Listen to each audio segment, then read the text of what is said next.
We are no longer talking about the NFBC because we are moving on to Underdog. And I want to talk about some best ball drafts. And to help us do that is Brendan Tuma. Make sure to follow him on X at TooMuchTuma. Brendan, thank you for joining us very late in the evening here to do a best ball Underdog draft. How are you doing, sir? Thanks so much for having me, guys. My home league, including myself, has been listening for a long time, so it's a really cool moment to be here with you. Yeah, man. Thank you for hopping on. Again, I know it's a little late here. We're kind of delirious. We're 7 hours into the mock draft Megastream, and this next one we're about to do is not a mock draft either. I mean, this is a best ball Underdog draft that has a tournament component to it as well. You're playing for an overall prize and the long haul and thinking about upside and later in the season. And so we will talk about all those things. And this will kind of act as a little best ball strategy as well, because there's no one better to do it than Brendan Tuma. You work at Underdog. So if there's anyone that could tell us about best ball in these specific drafts, it is you. When I saw the schedule, just like when you had said it was going to be later at night, and just knowing, you guys' history, I did think this was like kind of a perfect way to cap it off. It's something you can have a little bit more fun with. It's a $10 entry point if you're still thinking of doing the dinger, but there's really high prize payout. So there's always that chance that if you draft the right team, that it can go really, really well. Brendan, I do have to ask you before we get started, do you run the Underdog MLB fantasy account? Because whoever does, you're doing God's work, man. It is a great account. I have notifications turned on for it. So, I've definitely been part of it. And I don't want to take credit for everything that's gone well with it, but I don't want to get blamed for things that might still be work in progress. So, but yeah, no, that's definitely been a huge focus of mine since getting to Underdog a few years ago. And yeah, just trying to kind of build up kind of the Underdog baseball brand. And for me, a huge part of that is fantasy. And, in my opinion, in some ways we've gone out of order in terms of getting everything in the place it needs to be. But as long as I'm there, fantasy is going to remain a really big focus. I think we can all agree whatever's gone right is on you. Whatever's gone wrong, not at all. That's the way I don't know if I should give him too much credit, because I believe you are a Red Sox fan, Brendan. So, well, they're going to win the division according to Frank. I am a Yankees fan, but I'm also like the eternal pessimist. So how can you not be? I mean, Garrett Cole is done for the season. They lose Luis Gil, Giancarlo Stanton. So it's been a rough go here for my Yanks. But Red Sox dealing with a lot of injuries too so far. So yeah, they've been a pretty interesting team to talk about, especially with the Devers stuff. I know you guys have been drafting all day basically, so I'm not sure what you've seen, but Campbell, Anthony, and May are all homered tonight in the spring breakout game. So yeah, that is starting to get a little bit more attention for them. Yeah, it's pretty neat. All right, let's pull up the draft lobby here on the Underdog website. And if you're following along, it's underdogfantasy.com/lobby. I have the dinger pulled up here, which is one of their signature MLB contests. And I will tweet out the link before we get started. We haven't clicked enter yet. I just want to talk a little bit about the format and what people should know, and maybe a little bit of best ball strategy, because honestly, we need the help too. So you're helping us, Brendan, along with everyone else who wants to play in the dinger contest. So what do we need to know about this contest? I guess if you want to start at the top with what is best ball, because to be honest, we don't talk much about best ball content on our show, but I know that there's a lot of people out there that play it. So I guess walk us through what is a best ball contest, and then what is the dinger here on Underdog. I think a lot of people get tripped up just hearing best ball. It's a point scoring, so that makes it feel a lot different than if you're used to playing roto or categories or anything like that. But I think the best way to think about it is it's just a different form of fantasy. It's like playing in an OBP league, or it's like playing in a quality starts league. There are a couple more things to get over the hump to translate it, but it's once you understand the scoring, the strategy behind it, it's just its own game. It just changes the valuation of players. Certain types of players become more valuable in best ball, and especially in tournament-based best ball than are in 5x5 roto. But I like to think of it as it kind of exposes you to players that you otherwise might not get to in other formats. Yeah, and particularly with best ball, once you draft your team, that's it. You don't do any other work after that. Your lineup is automatically set for you throughout the course of the season. They just take the highest scorers every single week. And those are the points that you get. It fills out your starting lineup. Obviously, you have bench spots and things, but it puts the players in your lineup based on who scored the most that specific week. So you are shooting for upside, but there's also no waiver wire. So you don't want to take too much injury risk, because if you lose too many players throughout the course of the season, there is a luck element involved with a lot of fantasy baseball, but specifically with best ball, you just need to win the battle of attrition because there's no waiver wire. And there are 20 lineup spots, 20 roster spots, 10 lineup spots, right?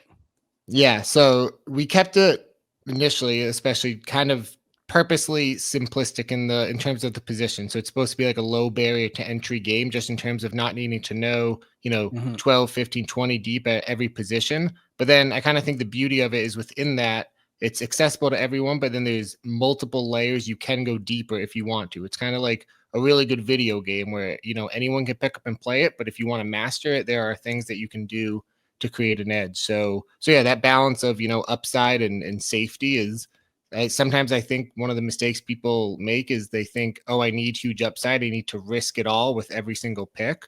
But that's just going to have way too much. That team's going to have way too much volatility in it to actually, get through and make a difference. All right, so let's go over the scoring and the lineup format just a little bit here again before we get started. And again, so we can kind of familiarize ourselves and everyone else who might want to play in this format. So the scoring for a pitcher, you get 5 points for a win, 5 points for a quality start, 3 points per strikeout, 3 points per inning pitched, -3 for an earned run. So that is it. You're not worried about getting penalized for hits, walks. It's really just earned runs here. And you want a lot of strikeouts too. I noticed, on CBS, we get 0.5 point for a strikeout, 3 points for innings pitched. So the boring innings eater type does get a little bit more value in that format. So Brendan, you got to balance here. You want to get quality starts, you want to get innings, but you also want to get a lot of strikeouts as well. It really is the strikeouts. If you can just picture, some of the best pitching lines from a Tyler Glass now, when it might only be 6 innings, but it's 12 strikeouts. And when you do the math, that really does make a difference. The quality start, the win, those are kind of like the cherries on top. But strikeouts is definitely the biggest driver. The issue that, you run into, especially with that waivers, is the best strikeout pitchers are usually the most injury prone.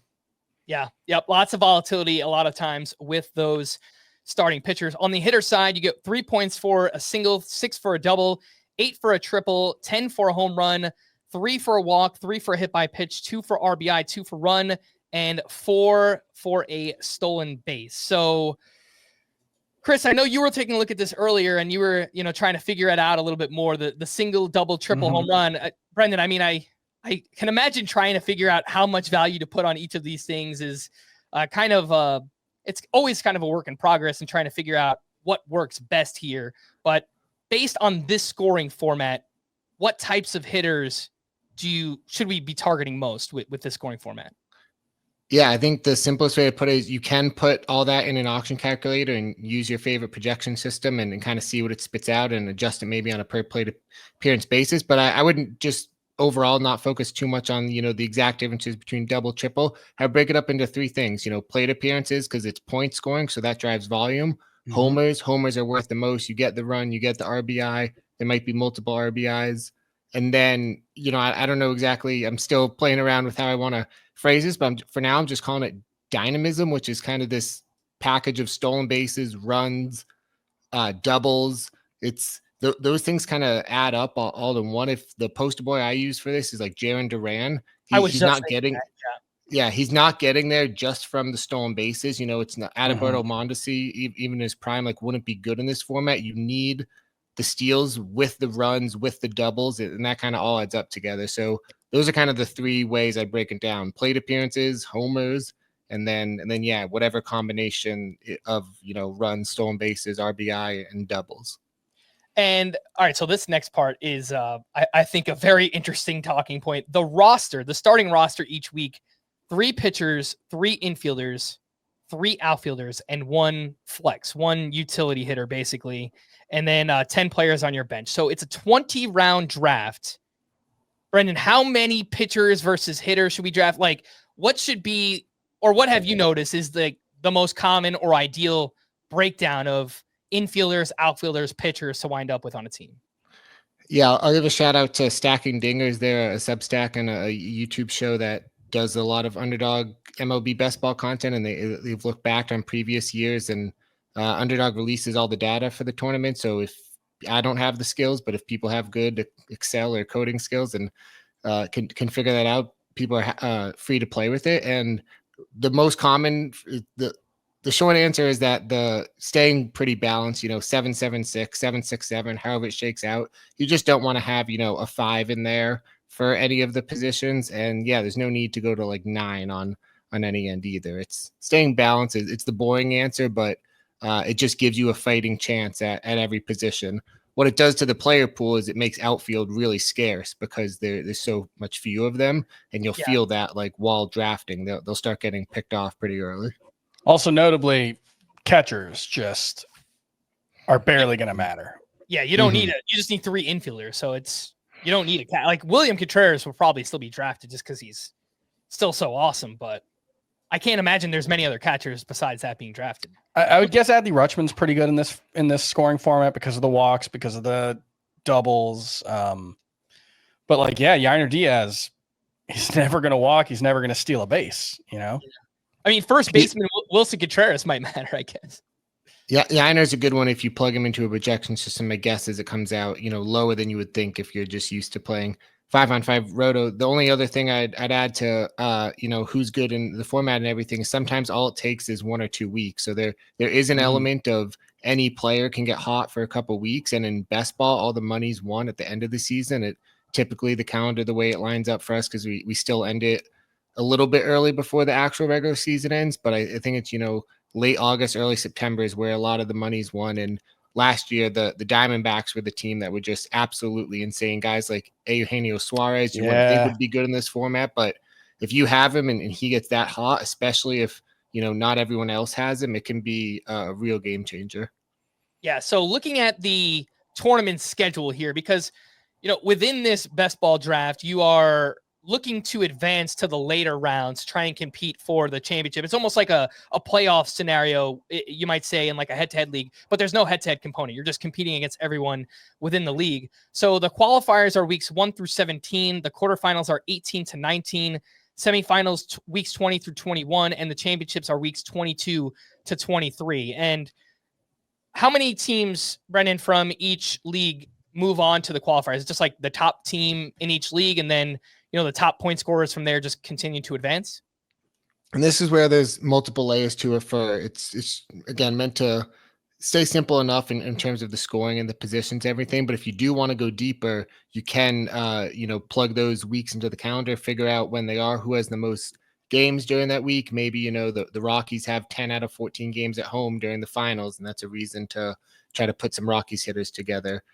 In terms of advancing, you're testing me on the exact specifics. We have across all sports, there's different contests that advance at different rates. So I get them mixed up, but for the most part, it's, the top 3. And then when you get towards the end, it's like the top 2 from pods move on to each round. All right, Chris. So you and I will be advancing to the quarterfinals round, right? We'll win the league, obviously. Yeah, great. And we'll see where we go from there. I'm trying to figure out the Rockies. That was the first thing I thought of when you said that, is like August. They do play, it looks like, in the first, because I think the last week of the season is August 24th, if I'm reading it correctly.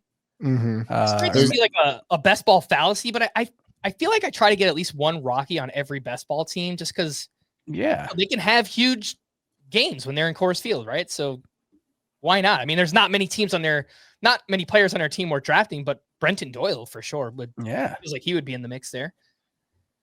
Yeah, for sure. All right, is there any way for us to guarantee that we're in the same draft, Brendan? Because that was something I kind of worried about. Chris wants to draft his own team as well, so we were gonna. Oh yeah, I think just both try to enter. I mean, it's one of those things that the contest just they start once there's like 12 people there, and so I guess if there was 11 right now and you both tried to join, but I think there's no guarantee. I am gonna tweet the link out now for those watching us if you want to try and. I would try. You guys get in, and then you can share the link. Maybe go ahead. Yeah, let's do that. But I do want to. There's one schedule note I want to point out. On 3, 1, 2, 3. Woo. Woo. Are we in? Are we in together? I don't know. Yep. Yeah, Oh, I think it Looks still like should it. be, Looks 'cause it like it. wasn't- Yeah. Yeah, I mean, it seemed like there was only 3 or 4 people when I got in this draft, so yeah, I All think right. it looked pretty Mine good. just filled. Is this Frank? This is your screen that's up right yeah, now? this is my screen. Oh, Let's we're in see. it together. Yeah. Oh, look at that. We both have a top 3 pick. Nice. All right. All right. Let's go. What were you going to ask, Chris? Oh, I was going to say I don't know if we've talked about the Rays schedule, but they're playing something like 45 of their first 65 games at home. Yeah. And so they're not going to be at Steinbrenner very often late in the season during that playoff stretch for this. So that's one thing to keep in mind is those Rays hitters that we're boosting up may not benefit as much from the schedule as we are expecting. I'll try to pull up this draft board view as much as possible, but whenever I'm picking, I'll obviously have to come back over here, figure out who I want. Brendan, you mentioned 776 is the most likely breakdown. Oh no, 766. That's 7-7. 776. Why can't I do math today? Yeah, man. I mean, The Rays only play delirious 8. right now. The Rays play 8 home games in August total. It feels like it probably makes more sense for one of those 7s to be start pitchers, right? Just because there's so much volatility. Yeah. The most common strategy is to kind of wait on pitching, even more so than we're seeing in roto leagues this season. And so what that does is, because if you didn't spend your early draft capital on, and Chris, you're up, right? Oh yeah. Let's get auto drafted, dude. That's okay. It's not a bad auto pick. Oh, I had Aaron Judge queued. It's fine. Oh, really? over Ohtani? Yeah, I think so. Yeah, Is that wrong? I did not. I didn't get the chance. I did the auction calculator. That's what ATC told me to do. I'm just going to listen to Ariel Cohen. So what does ATC say to take Soto or Bobby Witt in this format? It says Soto. And outfield is tougher. I don't know. It feels a little dirty though. Brendan, what do you think? Soto or Bobby Witt? I think you'll feel a lot better later on if you take the outfielder now. Yeah, I think that's probably the move. So as much as it pains me to say, as a Yankee fan who lost Juan Soto to those crosstown New York Mets, not something I would typically do in like a points league or categories league, but based on this specific format, and even Corbin Carroll went ahead of Bobby Witt Jr. as well. So that is interesting to see here. Corbin Carroll is off to an awesome start in spring before he dealt with the back, and I mean he's fine now. He's playing in games, but. Yeah. How do I? Witt. The thing for him is he doesn't walk very much. Right. And so that dings him a little bit in points, but he also has a very low strikeout rate for his skill set. So in a typical points league, he probably gets boosted a little bit more because of that. Here, because you don't lose points for strikeouts, it doesn't matter quite as much, I think. All right, Bobby, let's go with the 5th pick and then Ellie De La Cruz. Go ahead, Brendan.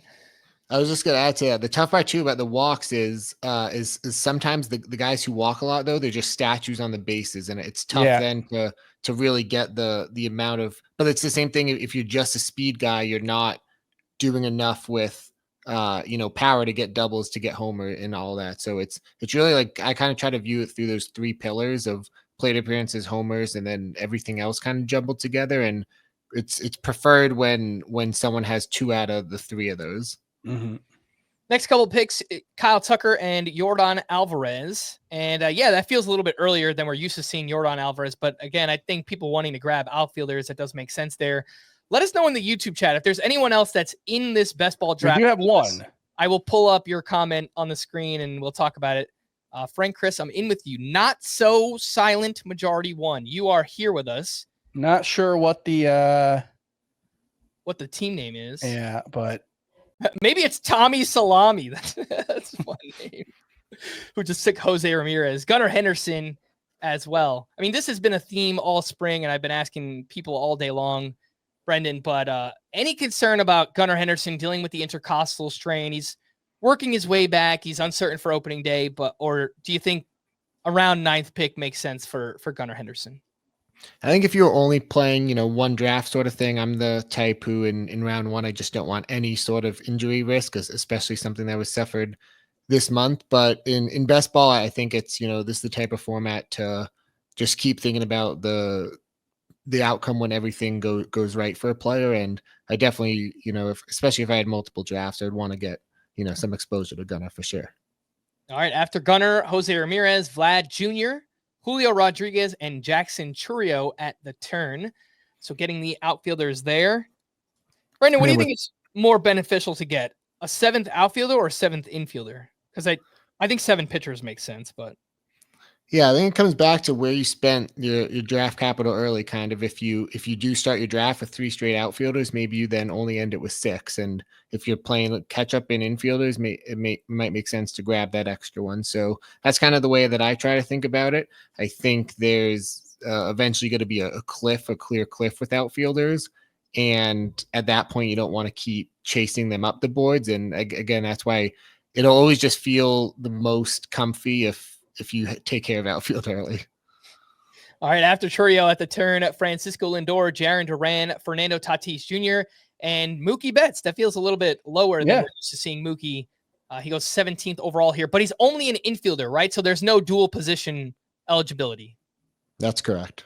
Okay. Gotcha. And Mookie expected to play shortstop this season, so that does make sense to have him as an infielder. Kyle Schwarber has. There you go. That's the big change. Yeah. Yeah. Matt Olson, worth mentioning, didn't bring this up earlier. There is just a flex spot, but Ohtani counts as an outfielder in this league. He does not play outfield, obviously, but I guess if you were going to give him a position, how do you decide that, Brendan? It's, I guess, a little. Yeah.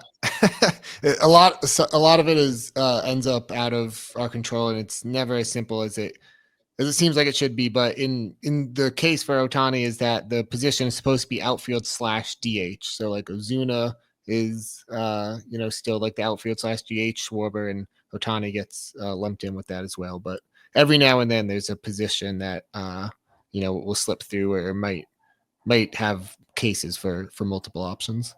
All right. I am on the clock. The last 2 picks, Ozuna and Rooker, who do have outfield eligibility here. And thinking about a few different things. There's still some really awesome infielders that are coming up. I'm going to go ahead and I think take Jackson Merrill so I could get another outfielder on my team. Acuna has higher ADP, but the report today, he might not be back until mid-May. Again, once you draft, there's no waiver wire here. You got to wait 6 weeks, and that's assuming there's no setback for Ronald Acuna.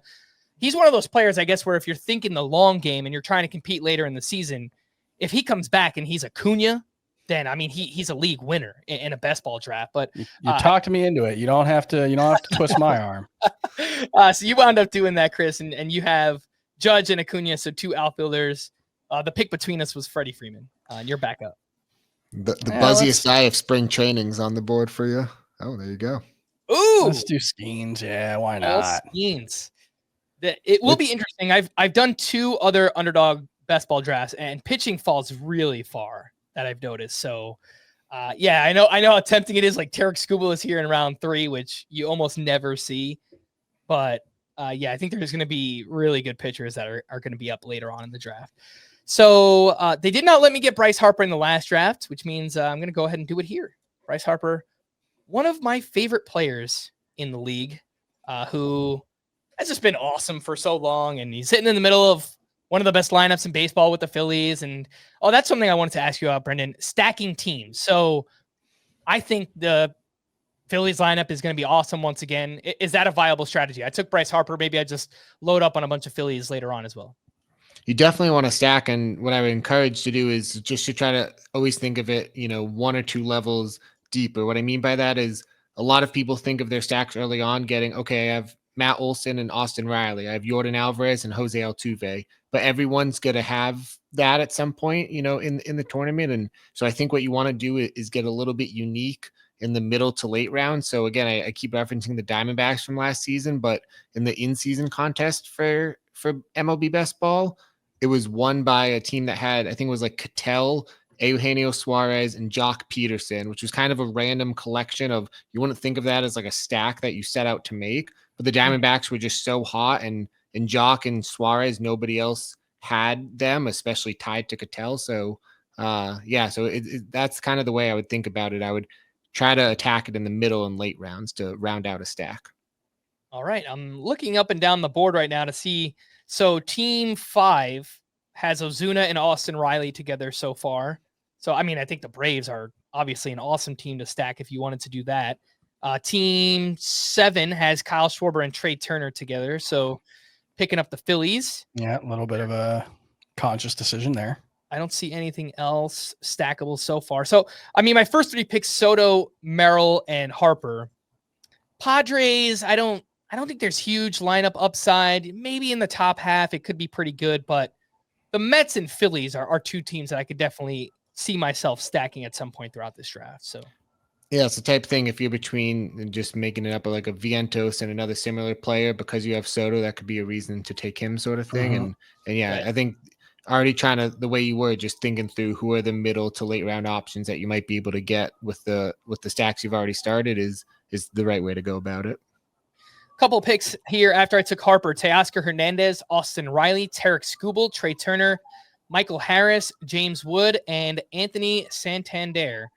If ADP and picks look crazy in this, again, it's just remember it's a different format. There are different scarcities, completely different. So it's going to be different ADP than you're used to seeing in a standard draft.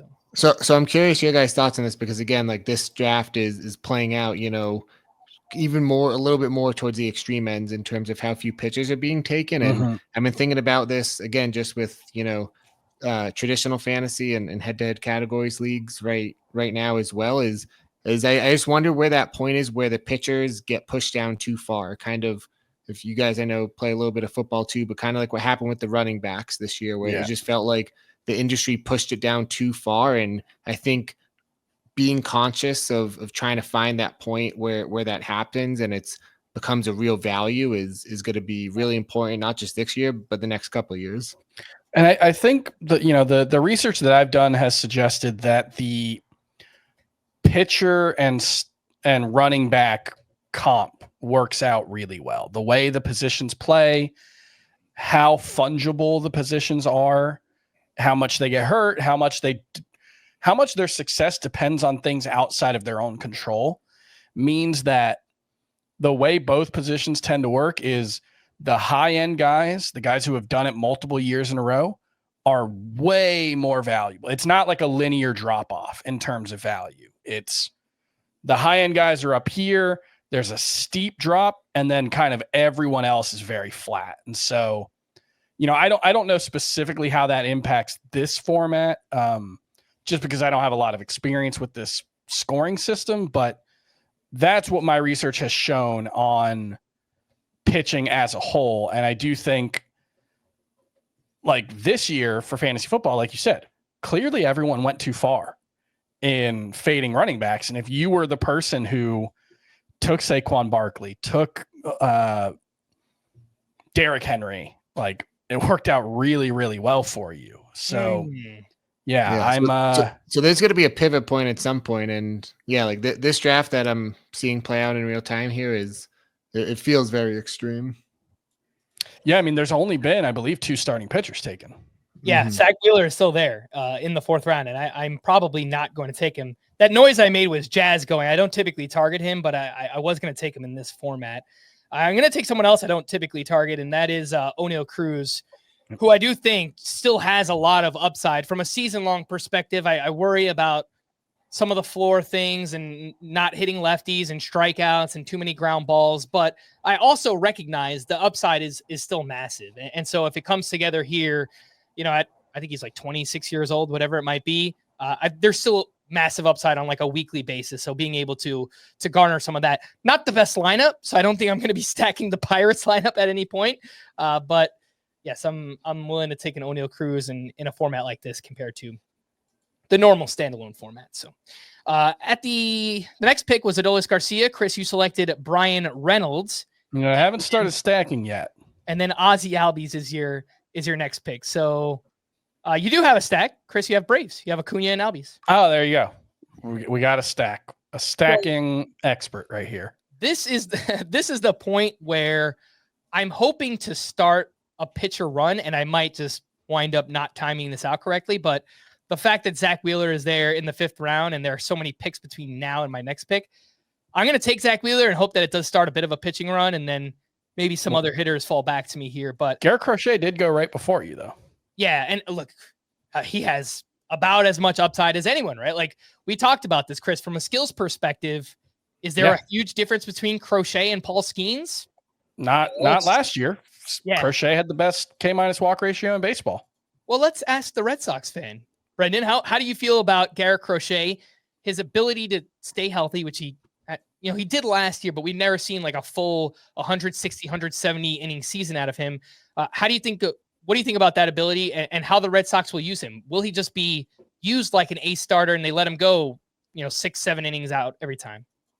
I think Scoob really changed my perception last year because I viewed him as going into last year. I don't know if he can stay healthy. Same thing with Riggins. It doesn't mean it always works out, but Crochet, the fact that he never got hurt to end last year makes me feel really good about him entering this year. And he hasn't been signed to an extension yet. That's been a bit of a storyline around the Red Sox. But the way I kind of read his intent and why he hasn't yet is he really does think of himself as someone capable of handling whatever an ace level workload is considered nowadays. And I think he kind of sees some of the money that's been thrown around in free agency and realizes he's only 2 years away. And he might be betting a little bit on himself with that. I get it. After I took Zach Wheeler, we are starting to see some pitchers go. Dylan Cease, Logan Gilbert. There was Brenton Doyle, Seiya Suzuki, Christian Yelich, and Corbin Burns. If I didn't take Wheeler, I would have taken another outfielder, probably Seiya Suzuki or Brenton Doyle, just getting exposure to those home games in Coors Field. Alex Bregman is next up. That team also has Jarren Duran, so that seems pretty conscious trying to get that Red Sox stack. I think the Red Sox lineup could just be awesome this season. Brendan, we keep asking you Red Sox questions, so I'll go back to it. Feels like there's been a lot of drama this offseason with the Red Sox between Devers doesn't want to play third base. They bring in Alex Bregman. I saw there were some comments from Tristan Casas about how he openly said in a press conference, like, I don't think the prospect should be on the opening day roster, which I thought was kind of an interesting comment coming from him. He's kind of a young player himself. It's not like he has like that much, ground or that much say in the Red Sox organization. So just lots of drama. What is your takeaway with the Red Sox this offseason? I think you add to it too, just the general angst from the fan base the past few years. And so there's a lot of energy and it's a lot of like mixed energy, I would describe it, coming into the year.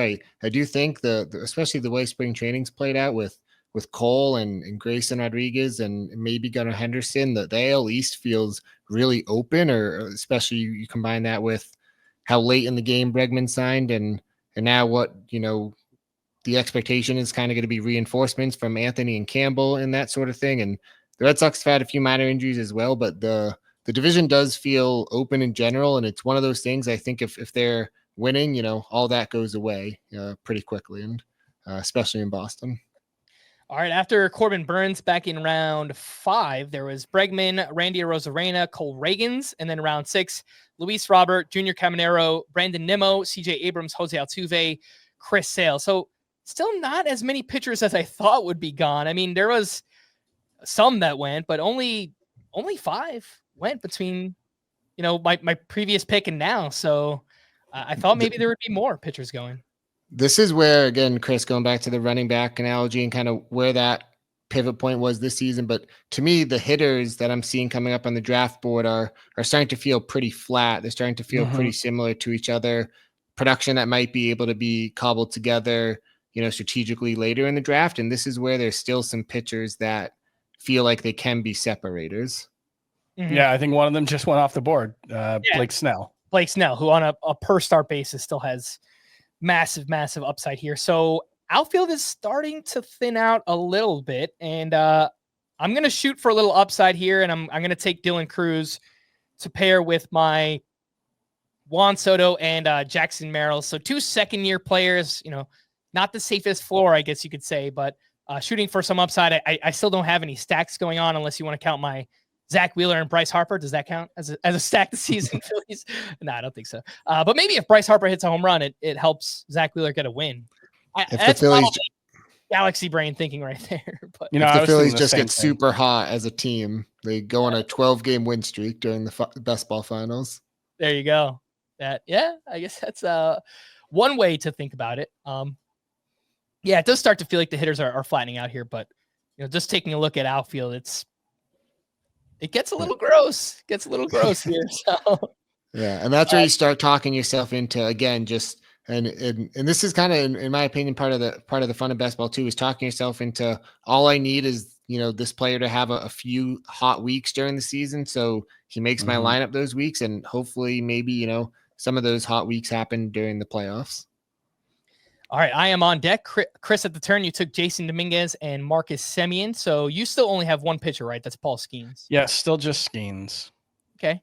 Do you have any other stacks so far outside of your? Oh yeah, you got Dominguez and Judge together. That's cool. Yeah, that's why I took Dominguez there. It was right around ADP. I was about to take Castellanos to go with Bryce Harper. I opted to take Cruz because I figured if I didn't take him, would you have taken him, Chris, if Cruz was there? Yeah, I was looking at him and Dominguez and Cruz. Brandon, I did want to ask you about the pitching thing. Oh, I'm about to time out. William Contreras. Is the pitching being pushed back more a product of something inherent to best ball, or is it that, is it because a random 2-start pitcher who's low end could very well outscore Blake Snell if he has 1 start, and so it's not worth paying up? Or is it something specific to the scoring of this tournament?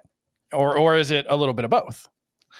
It's definitely multi-layered. I think at a table stakes level, the pitchers just don't score as much as the hitters on a season-long level. So the first quote-unquote round, like the regular season of best ball, is however many months, 4 months. Yeah. And so it's all points based and it's cumulative points. So the highest scoring hitters are going to outproduce the highest scoring pitchers. So that's the table stakes level.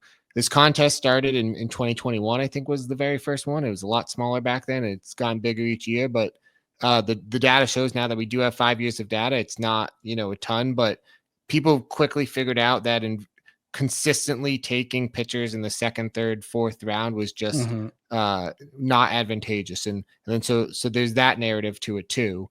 And then I just feel like during prime draft season, all we ever hear about, there are some hitter injuries, of course, but it's the pitcher injuries that are out for the year. If you were drafting these teams in February and you took a decent amount of Garrett Cole, it's just, that's the case for any format of fantasy. But again, without having the, waivers or the ability to replace them. So there's a true fear, I feel like, of taking any early investment in pitchers. And I do know that there are a lot of drafters who might probably start now, but especially the final week leading up to the year, try to come late to the game on pitching and push it up that final week when you can feel a little bit better that they made it through spring training healthy. Because that's the time when injuries happen the most, is spring and early April. And so if you make it through there, you're not out of the woods by any means, but you've passed the most risky point of the year. But yeah, something like 40% of starting pitchers will go on the IL in any given season. And so just if you draft 7 starters, you should expect 3 of them to go on the IL at some point.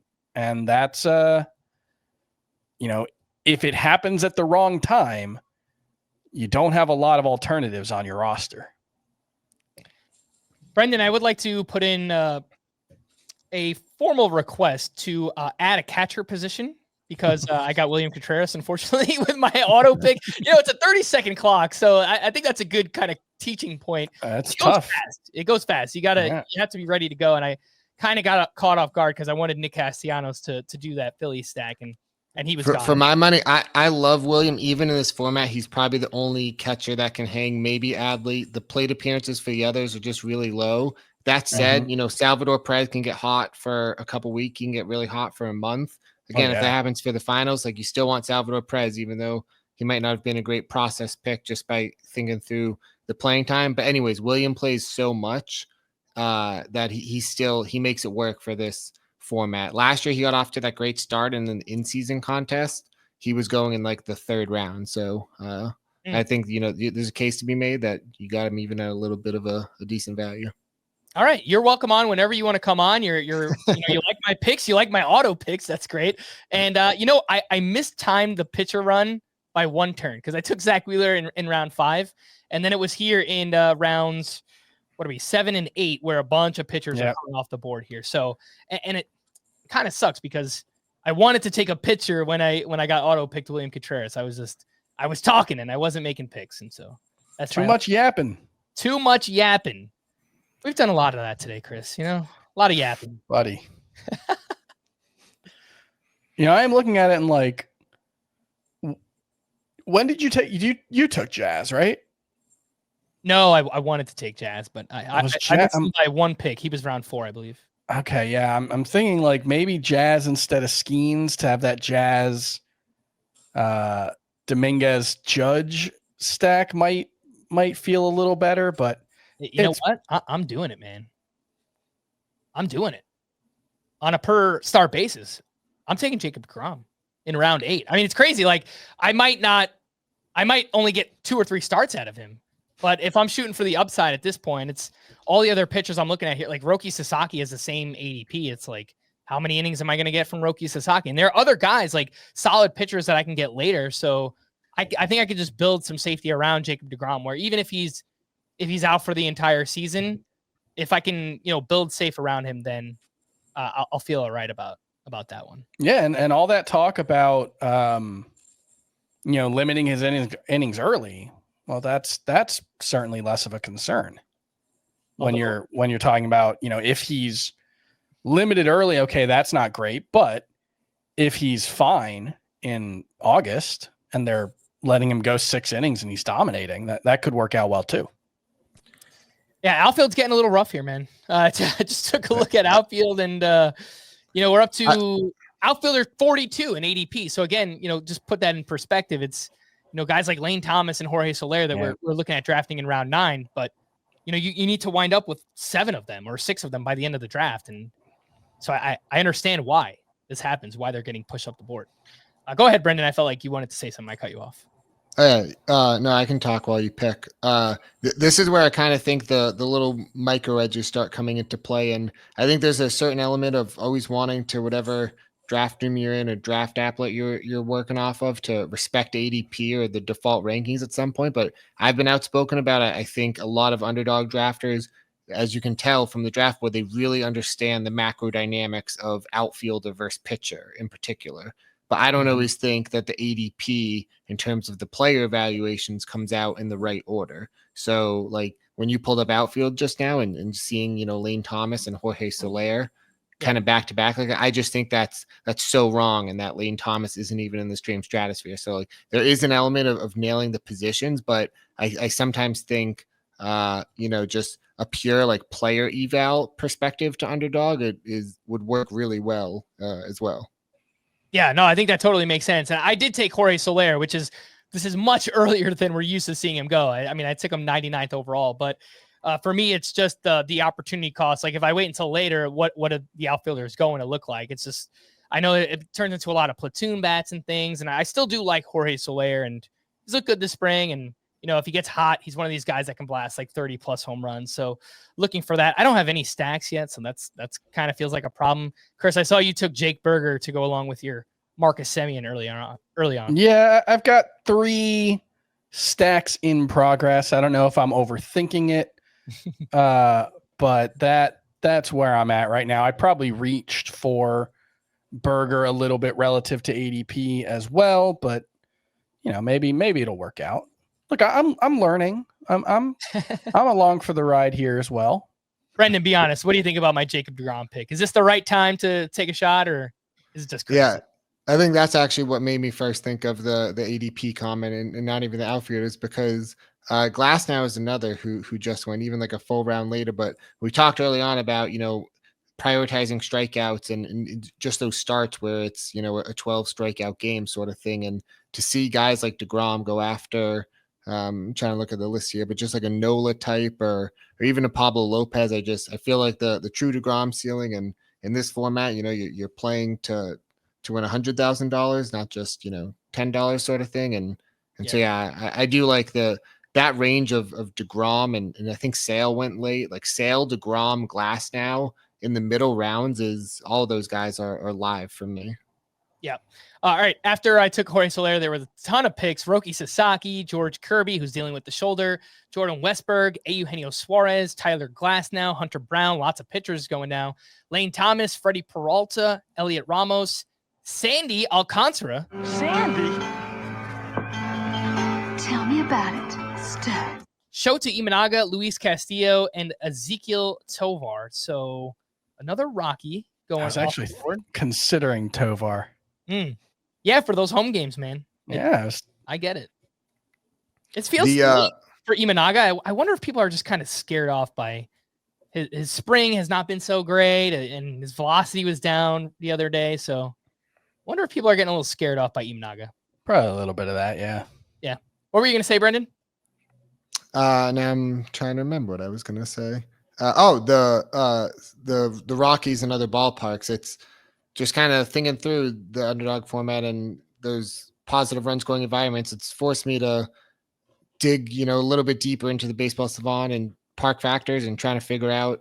Like I think we talk all the time about Rockies, and I've just been surprised. Like looking at like Red Sox, for example, is pretty favorable home offensive environment, but it just I don't know. I don't feel like it always gets I feel like the Rockies get all the talk for hitting and the Mariners maybe for pitching. And I think even just knowing the top 3 or 4 can help inform some decisions for some run scoring environments. And Fenway's the second best hitting park in baseball. And it's not Coors, obviously. Coors is on a different level, but in terms of the overall inflationary effect on offense, Fenway's not that far off. It's a really great place to hit. It just is weirdly not a super great place for power, especially for left-handed hitters. But it has a hugely impactful effect on batting average specifically. Chris, you're up, by the way. I don't want you to miss out on your picks there. I'm continuing my Yankee stack. Let's go. Paul Goldschmidt, he's looked great so far, and you've got him, Dominguez, and Judge. So, and then I'm thinking going a pretty unique stack. I don't know how many people are going to have Judge, Dominguez, Goldie. I mean, that's a pretty random combination. Yeah, where they fall in the draft though, it ended up working out okay because it was like, Judge obviously at the top, but then Dominguez was like 70 something. I got him right at ADP. I think, Goldschmidt was a very slight discount relative to ADP, and the fact that worked out with a little stack, I think is a nice bonus. I wonder if maybe I'm going to be overdoing it with pitchers here, but I'm going to go ahead and take my 4th pitcher. So I took Bryce Miller and Bailey Ober here, and I don't have to worry about those 8 earned run outings from Bailey Ober, which happen from time to time. And my thinking with Bryce Miller is the home road splits. So when he's at home, he has these awesome dominant starts in T-Mobile Park. So I'm thinking I could get some big starts with that, and I don't have to worry about starting him when he's on the road. If he has a bad start, they'll just throw someone else into my lineup. So I do take Bailey Ober and Bryce Miller there to kind of supplement my Jacob deGrom risk. And there's just not many hitters that are standing out to me at this point, but I'm sure they're only going to get worse as the draft goes on. And nobody from the teams that I need. Everyone's got all the Mets and the Phillies already. I think I missed out on all my stackable players. It kind of stinks. This is where some would say you might have to do something gross and work in a back stack of an offense that you might not have any early round players of, but maybe there's a team out there where there's at least 2 to 3 that you like grabbing late, and you can kind of boost the value of all of them. On his own, I'm trying to think of a Rams example, but like on his own, Josh Lowe might not be the your favorite pick, but if you get Josh Lowe, Brandon Lau, and Christopher Morel, that could be something that you can put together late, sort of thing. Yeah, no, that's a pretty good point there. Lots of pitchers going off the board. Let me pull up the draft board so people could see and follow along. After I took Ober, there was Jung-Hoo Lee, Royce Lewis, big upside if he could stay healthy, Sonny Gray, Tanner Bybee, Shane O'Mac, Shane McClanahan, and Robbie Ray, who this string phenomenal. Has just been awesome. 8 strikeouts again here on Thursday. He's learned the changeup grip from Tarek Skubal. I think it's 17 strikeouts to 0 walks is what That's awesome. I saw earlier today. Brendan, are you buying in on the Robbie Ray, I guess, re-breakout this season? I'm a huge sucker for new pitchers, or all the reports of like the Clay Holmes example where he's working on everything new, and you're seeing the buzz from Lance Brzezowski and TJ Stats for every start they make, and it makes me feel like I need to get more of them whenever I see those posts from those guys. And so yeah, I the way I try to view it is I try to make my rankings before spring training starts, and then I will move guys up or down a little bit if there's buzz around them, and that kind of signals to me I might just need to draft him a little bit earlier than I was expecting, but just try not to then overreact. And I feel like whenever I'm making rankings during spring training or during training camp, those times that's where I find I end up overreacting. All right, the latest picks here. We have, I'm not up, right? No, not even close. All right, so lots of pitchers have been going. There was, after Robbie Ray, Kevin Gausman, Lourdes Gurriel, Vinny Pasquantino, Michael Toglia, Dansby Swanson, Seth Lugo, Nick Pivetta, Grayson Rodriguez. Okay, interesting timing there. 130. Just hoping he's healthy by August, right? Yeah. Chris, how do you feel about passing on so many pitchers at this point? You only have Paul Skeens still, right? Yeah, I mean, it's just when you look at like the projections, everybody's really still within like the 800 to 900 point range. Whereas Skeens was in, and projections aren't everything, but Skeens was like 1200. And so that I think is that there's still a decent amount of viable starting pitchers. And I think I'm okay with it so far, but we'll see.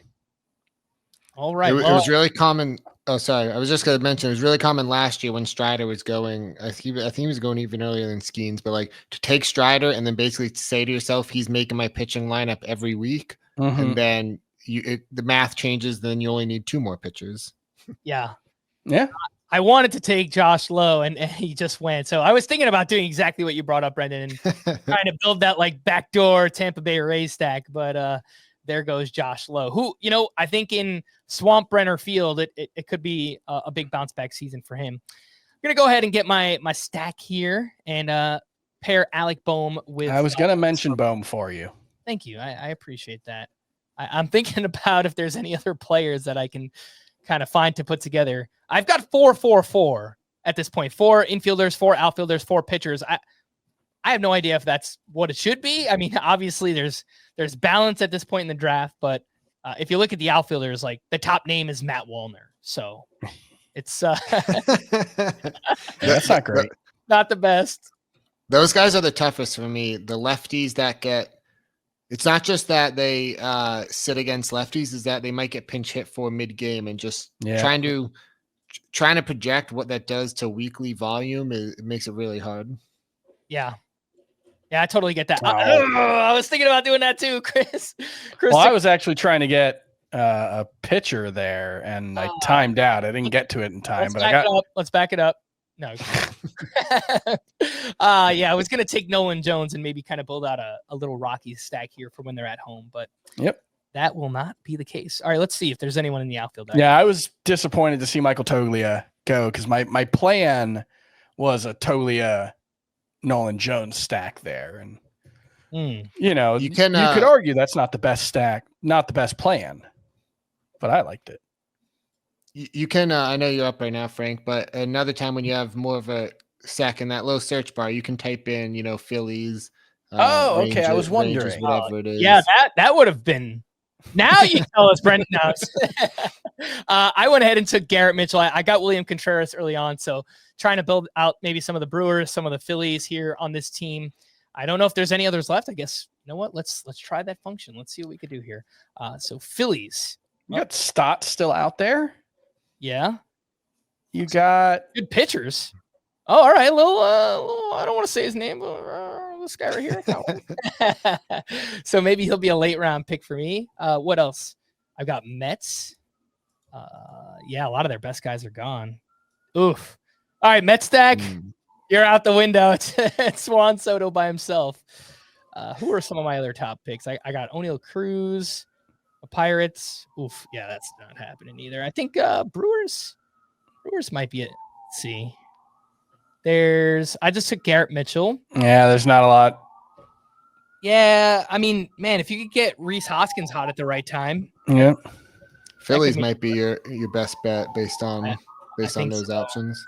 And the fact that I missed out on a lot of their big names, it does make it, I guess, kind of unique. The Philly stack that I would have. Chris, what's going on, man? Who's getting locked up in the background? Look, there's a hospital not far. We made it through most of the day with only like one or two. So, yeah, I think we set the over-under on sirens during the stream at like 14.5. And I think the under. We've got to figure this came stuff through. out, man. I've got jackhammers going on during the day. We've got sirens going on at night. So You can another just pro tip. Sorry, if you want, you can queue those Phillies guys just so they're always right there for you if you want them. I guess you're streaming, so everyone would be able to see it. But another time. That's why I didn't do it. I thought about like putting guys in the queue earlier, but I figured they're just gonna take all the guys they want. So this might not be the best idea. All right, what other teams do I have? Anything else good? Padres. I could look into the Padres. I think a lot of their good guys are gone though. Oh. Nationals, Angels. What did you just Chris? I had literally added Jonathan India to my queue 2 seconds before he got picked. Nationals, by the way. There's some guys. Yeah. Not the most exciting, but some of it too, like the Phillies, you mentioned not having their top guys, and it's impossible to do in the moment, but I think that a lot of the best baseball players are able to do this. They kind of suspend belief and say, okay, you might not have all the best Phillies guys, but what if you get to August and Schwarber's down, but the rest of them are all going nuts? And in this case, not having Schwarber is actually a plus for you. And so it's those type of things that you can't even project right now. But when you look back at a winning lineup, it all seems so obvious in that sense. So I think just trying to get as much, positive inertia on your team as you can. And I think stacking is one way to do that, and then just kind of let the chips fall where they may. Gosh, his ADP is so low. I don't think I should take him now. Who's that? I can't tell you. You pick before I do. You know what? It doesn't feel great. I don't think I want to do that. Like, should I take Luis Arias with Jackson Merrill? Like, I don't know. Luis Arias in a best ball draft? Like, Yeah, it's one of those things. Like if you played one best ball draft, I probably wouldn't. But is there a scenario in August where it's Arias and Merrill at the top of the lineup going nuts? Could be. Yeah, even just for 2 weeks, sort of thing. I could go like Arias and Bogarts here and just kind of stack up the Padres, but I don't know. It doesn't. All right, who are here for pitchers? Anyone exciting? I like myself some Luzardo, some strikeout upside there. Yeah, he's the guy. Let's go with Jesus Luzardo. Although that is a little, it's injury risk with Jacob deGrom, but I've got some other. I've got Wheeler and Bryce Miller and deGrom. And Bailey. So I think my last two pitchers probably should be maybe some pretty safe, kind of boring guys, but per game strikeout upside with Luzardo there. Evan Carter, the next pick. Chris, I was going to take him. There you go. I was going to take him. I'm going to go with a different. And you know what? I think this is such a fun team to stack this year too. Like if their lineup gets back on track and you've got Semien and Berger and Peterson, that could be fun. I agree. That's what I've got. I've got Semien, Berger, and Peterson. Do I have another one, or that's just those three? Okay, I got those three. Yeah. He's really low down the list, but I do want to take him for the stack, and I'm going to go ahead and take Max Kepler. I think he's going to have a big year too. He's looked good so far in spring. He's healthy. Scott was talking about swing adjustments that he's made so far this offseason, and I think he's going to be an everyday player. I don't think he's going to sit against lefties, or at least that's the expectation. They have Brandon Marsh too, and I really don't think he'll play against lefties, so they can't platoon everybody. That's just, that's the fact of the matter here. So I pulled them up, but I'm trying to get some Phillies action here. I've got Bryce Harper, Alec Boehm, and Max Kepler here on the same team. Brendan, what do you think is like the max, or maybe there's probably not a right answer to this, but what's like the min max on how many players you would stack on the same team? Like, do you think you should get at least 3 if you're going to do it? Like, can you go as many 4 or 5? What do you think is kind of that sweet spot?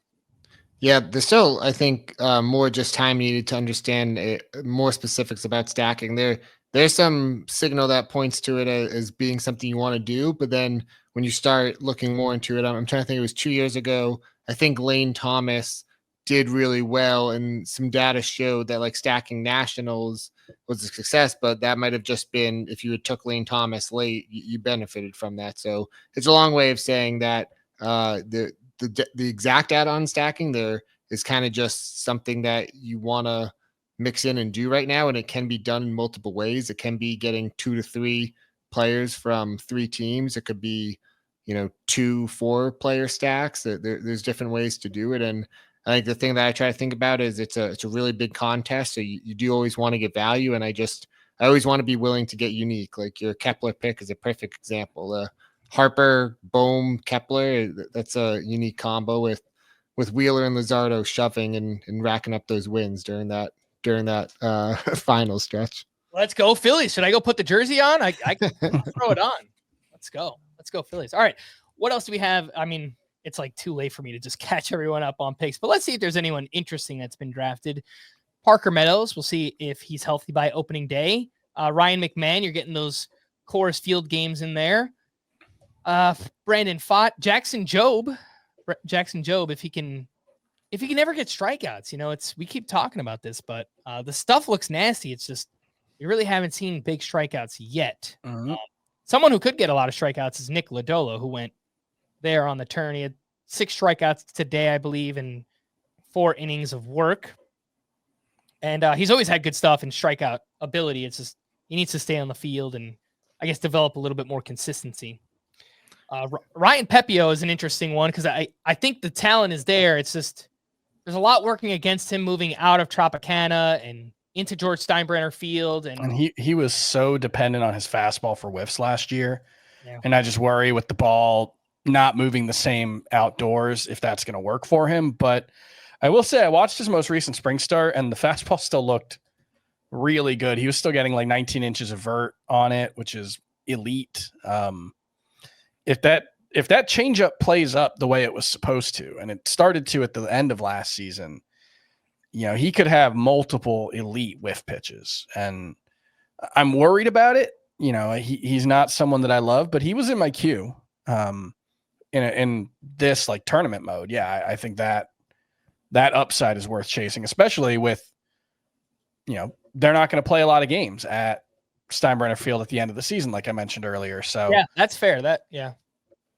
I think the Rays, the A's, and the Orioles park changes has been my favorite thing to analyze or try to like think through for fantasy this offseason. I think it's such a cool and unique thing about baseball, about how every ballpark is different. And I mentioned, trying to spend some time on Savant and not just know Rockies offensive, Mariners pitching friendly, but trying to understand like in the middle, like you were saying, Chris, too, about how Fenway's not the best for power necessarily, but it is good for batting average, and just trying to kind of teach myself as many of those exact differences as I could. And that's been really helpful. Mm-hmm. What do you think, Brendan, about the Rays pitchers in particular this season? A lot of them give up hard contact. They're fly ball pitchers. So it's moving outdoors to a lineup that a ballpark that has the same dimensions as Yankee Stadium. It seems worrisome to me, but what do you think? I used to love starting pitchers on the road who were pitching in the Trop and getting that boost, because everyone thinks about it for the Rays, but not always necessarily the visiting pitcher. So I'll miss that as something that I went to a lot. And I think I am worried about the Rays pitchers now, because what I just can't stop thinking about is the Blue Jays in 2021 in Dunedin. And I know that for me, it's not even so much about the dimensions. It's more that just the feel of the minor league park. It all feels smaller. I think a lot of the Blue Jays players talked about that after the fact.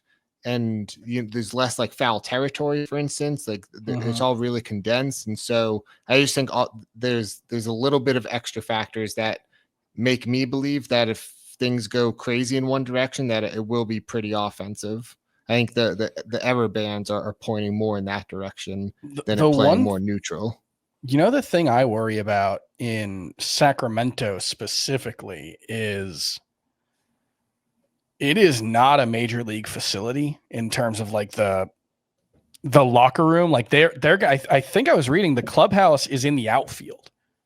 So when they come to the game, they're gonna have to like in college, they're gonna have to walk around the stadium and get there. They might maybe a bus, but the bigger thing is it's really hot in Sacramento in the summer. Like it averages, I want to say there was like a stretch of like 40 straight days of 100-degree heat in Sacramento. It was some like a really high number.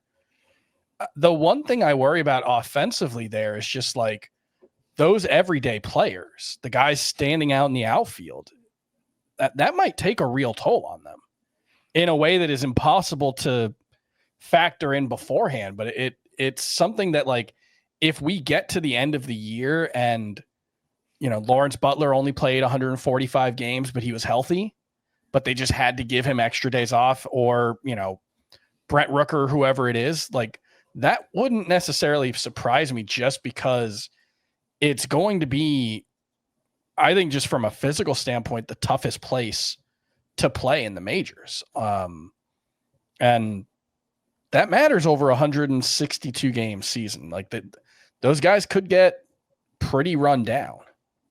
Yeah, it is an interesting thought and one I hadn't considered, but it's not crazy. I mean, it's just the unknown of baseball every year is the baseball and kind of finding out about that once the season starts. But now we have this added unknown of the ballparks and all the changes that are happening this offseason. So I think the sorry, Frank, to cut you off. I just think I thought those were great thoughts by Chris, and the Blue Jays example from 2021. The further we get removed from that, I know Vlad's career in particular has just been so up and down, especially from the expectations fantasy managers have had of him. And I just think that the more I look back on that, it was really just such a boon for the Blue Jays offense for the first half, especially because then eventually they did go back to Rogers Center.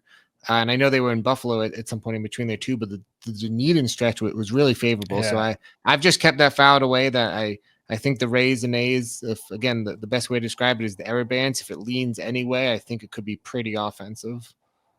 And I think another reason to be kind of worried about the pitching is just there's going to be a lot of rainouts. I grew up in South Florida, and every single day at between 2:30 and 5, it's going to rain.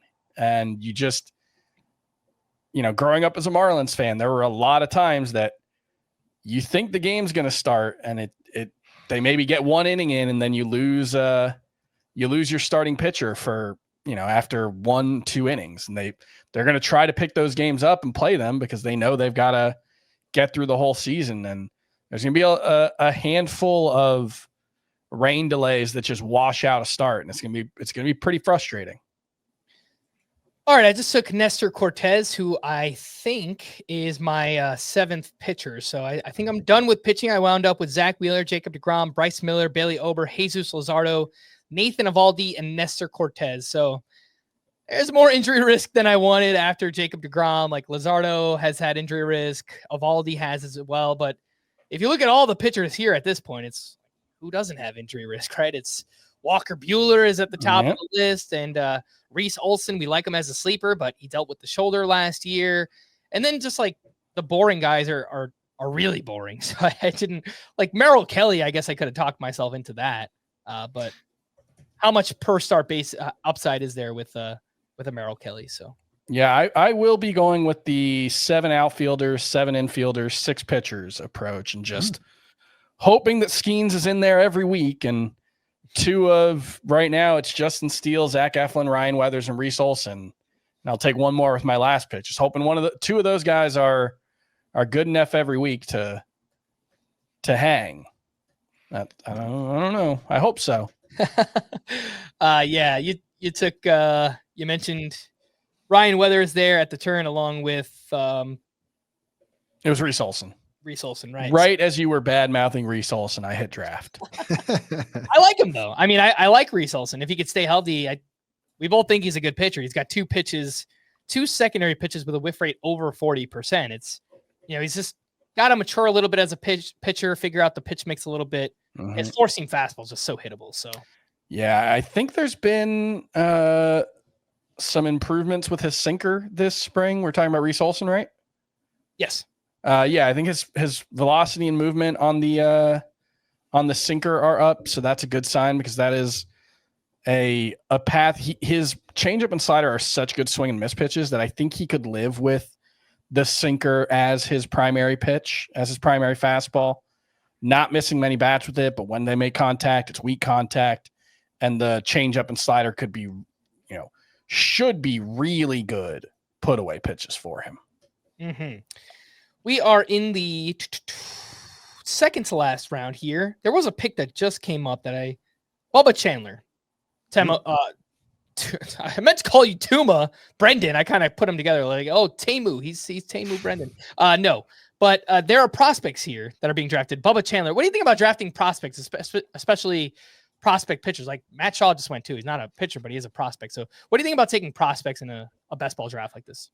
This is that balance of getting the upside, but not wanting to get a zero. I think I am very against the potential for zero in best ball, because if you're getting even if you take I'm trying to think of an example. You don't want to get too gross necessarily, but there is a chance that Bubba Chandler is effectively a zero. And you can say that, I guess, about any pitcher, any player really, but just talking realistic range of outcomes, he carries a lot of risk. So, if I was drafting a lot of teams, which a lot of people do because the tournament structure is set up that you can enter it a lot of times, and a lot of people then end up looking at it more through a portfolio lens.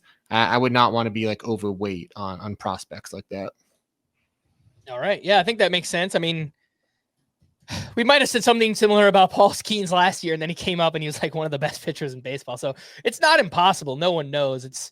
Bubba Chandler could get called up in June, and he can be, a top 30 starting pitcher from that point forward. It wouldn't be crazy to see something like that happen. It's just, I guess if you build it out with enough pitchers you feel safe about early on in the season, that is a way that it could work. So let's see. Did this guy get drafted? I was going to take one more Padre, and yeah, he's still there. Jake Cronenworth, the most unfun player. Well, let me make sure Luis Arise isn't still there. Nah, he went. Okay. Yeah, I'm going to take Jake Cronenworth. So I wind up with 3 stacks of 3 players each: the Brewers, the Padres, and the Phillies. I think you bet you were a little nervous early on about the stacks, but you built it out well in the middle to late rounds, and that's, I think, the best way to do it. All right. Well, the last thing to do is take a look at our teams and find out who won the draft, and Brendan is going to be the judge. Who won between me and Chris in this? I'll share my screen when it's my turn as well. For the pitchers, I got Zach Wheeler, Jacob deGrom, Bryce Miller, Bailey Ober, Jesus Luzardo, Nathan Eovaldi, and Nestor Cortez. Infielders, Bryce Harper, O'Neill Cruz, William Contreras, Alec Boehm, Reese Hoskins, Xander Bogaerts, and Jake Cronenworth. My outfielders, Juan Soto, Jackson Merrill, Dylan Cruz, Jorge Soler, Garrett Mitchell, Max Kepler. So outfield seems a little light there on the back end, but I wanted to grab that Padre stack, and I was not going to take Jason Hayward as an outfielder on this team. Brendan, how do you think it came together? Yeah, I gave you the love for the getting the stacks together. I think that was a great job. And then I think my single favorite value pick that you got, it wasn't even part of your stacks, but it was Jorge Soler, especially with, how pushed up outfielders were in general, to get a guy who could have, 5-6 homer week for you in a best ball, spike week environment is very favorable. All right. I think maybe I could I could pull up your team here, Chris. So unless you want to. No, go for it. Chris, you got Paul Skeens, Justin Steele, Zach Eflin, Ryan Weathers, Reese Olson, and Justin Verlander. I like the Verlander pick late there. Infielders, Ozzie Albies, Marcus Semien, Tristan Casas, Jake Berger, Paul Goldschmidt, Salvador Perez, and Xavier Edwards. And in the outfield, Aaron Judge, Ronald Acuna, Brian Reynolds, Jason Dominguez, Kerry Carpenter, Nolan Jones. You got a Rocky, and Jock Peterson. So you got the Rangers stack. I got a Rangers and a Yankees 3-person stack. I got 2 Braves. I couldn't once the good players were off the board. I was like, I'm not taking Orlando Arcia. Right. Like I thought about like Brian De La Cruz or Jared Kelenic, but they're not going to be full-time players even when Acuna's out. So couldn't really get to the third one on the Braves. So only the two connections there. But yeah, and then the pitching, a lot banking on Skeens, but I think Steele is, rock solid must start guy when he's healthy. I think Eflin's going to be good for the most part. Yeah, I hope I have one pitcher in the lineup every week in Skeens. I think Steele will be in there most weeks, and then there's some upside the rest of the way. I don't know. All right. Well, if you don't know, maybe Brendan does. What do you think? I would describe this lineup as fragile, and that doesn't mean it's a good or bad thing. It just means that in terms of the pitching investment, it could go one of two different ways. But again, and the other way I would describe this is this team, the way it's built, and because the pitching might just not get there on a season-long basis, it might be considered less likely to advance to the playoffs. But once you get to the playoffs, that gap in the middle pitchers really tightens, because instead of competing over 4 months, it's just a 2-week playoff stretches. So if you get to the playoffs, with this offense and Skeens, you'll probably have a leg up, offensively compared to the other teams, and then you just need your pitching to hit. All right. Well, we do have projected fantasy points here. So you have 21,697. And win. That's not even close. That's the night. It's not even close. You have like 600 projected points more than I do. Oh, that's what happens. We love to see it. We love to see it. I pull up guys like Max Kepler and Garrett Mitchell, my stacks on this team. So maybe I forced it a little bit. I think that is a possibility. You know what? Don't believe in the projections. Believe Brendan, because he said my team is. No, I didn't say that. Brendan, we do want to thank you so much for walking us through here. I think this was really instructive because, again, we don't do a lot of best ball content, and I know a lot of people do still playing it. So definitely wanted to have you on for this. That's why we wanted to make it part of the mock draft mega stream. That wasn't a mock draft. It was a real draft, but SEO and all that stuff. So thank you so much for coming on. We appreciate it, man. No, I really appreciate it too. And like I said, myself and a lot of my buddies have been listening to you guys for a while. So it was cool to come on. I know they'll be giving me a hard time for it. And hope to do it again sometime. Yeah, make sure to follow him on X at TooMuchTuma. And you can't miss the Twitter avatar because it's Pablo Sanchez from back there. There you go. It's one of the GOATs out there. A legend. Brendan, anything else that you'd like to promote before we let you off the hook here? No, that's everything. I write on Substack. It's just brandantuma.substack.com. And then every couple of weeks, I got a piece coming out on Baseball America on Fridays. Nice. Awesome. Yeah, some Baseball America, the Substack there. And again, over at Underdog Fantasy. So thanks again, Brendan. We do appreciate your time, man.